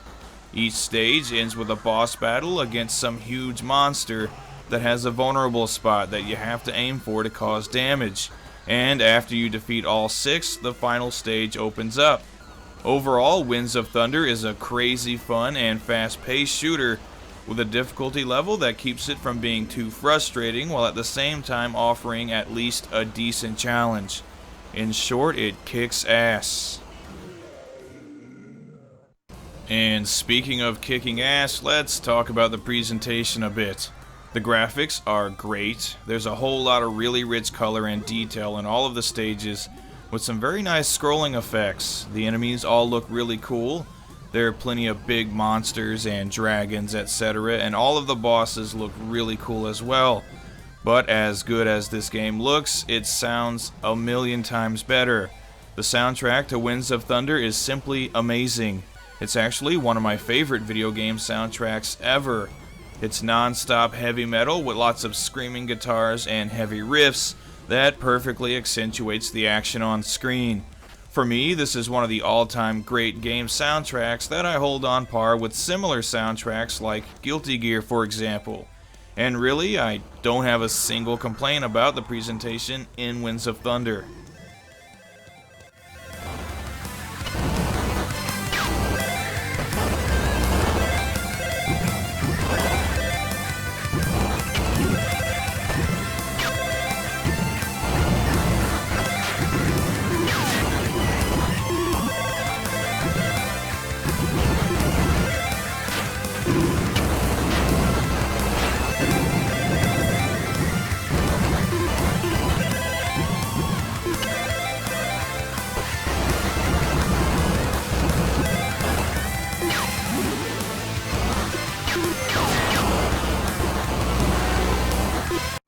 So this is an amazing game that I can recommend without hesitation.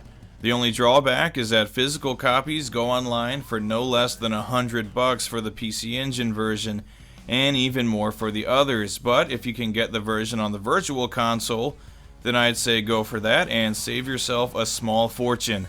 Regardless, whatever way you can, go out of your way to play Winds of Thunder, aka Lords of Thunder, aka one absolutely badass shooter. Check it out.